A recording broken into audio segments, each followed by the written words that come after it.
Alright, so this question is about a girlfriend that may or may not be a scammer. See what you think. So Robert G says, "Hola, Frank and Angie. I've been watching your blog for months because I was engaged to a woman in Quito for 18 months. I broke it off 4 months ago because she never wanted me to come visit in Ecuador.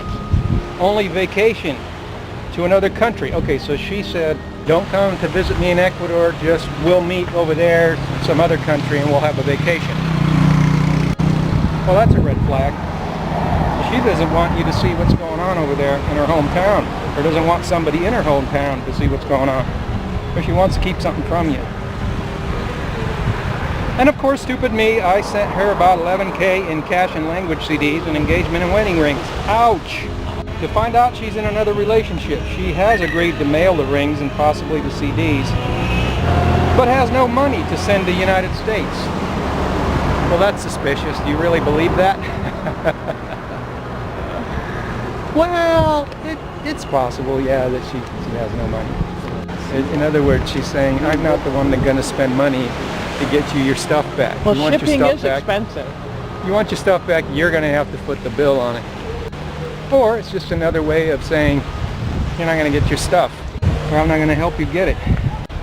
I have a friend in Colombia. Do you know how much it would cost to mail from Quito to Colombia? It's about 6 pounds, worth about $1,600. I would like to get at least the engagement rings. They're expensive. I don't want to send her any more money to ship. Hey, I don't blame you on that one.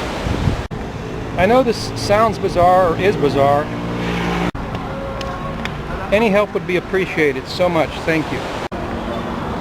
Okay, well, you know, I sent you a private message on this, but I wanted to do this to let people see that, I mean, here's what happens to people. They want something really bad. You know, their ideal picture in their mind of what they would like to see manifest appears to be developing for them. But then it turns out to be fool's gold. Anytime you talk about things like this, look, the thing is that you expose yourself to this kind of thing by how you do it. You know, sending cash, money, valuables to someone you've only met online, 99.9, probably 100% chance you're getting scammed. So that's what I'm trying to say here. I'm not saying it's not possible to meet your soulmate or the woman of your life or your dreams or whatever, but the way it's done, clearly that's important. So I just wanted to say that, and I wanted to show people what happens to people that don't practice diligence in what they do when it comes to these kind of offshore matters.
It's dangerous. I've sparred extensively with both men and women, and the power of a man is just completely different to the power of a female. And it's scary because, you know, I've been hit really hard in my life by some of the best females out there, and I haven't got knocked out. But I could get hit by a guy who's not as skillful as me, and I've actually had a flash knockdown where I've almost fallen to the ground because the power is so different.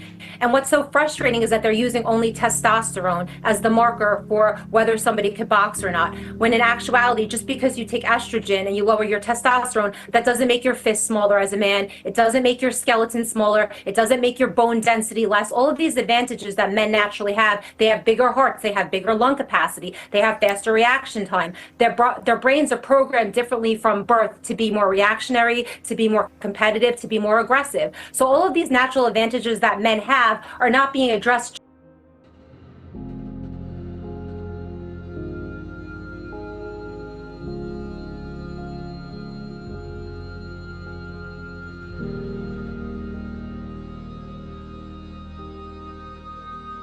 A solo female traveler found, unfortunately, raped and murdered on a Thai island.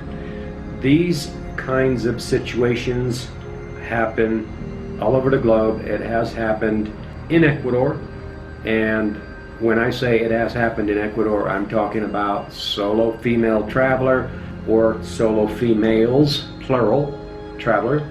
It has happened in Ecuador. It has happened in Panama. It has happened in Mexico, and who knows where else it has happened.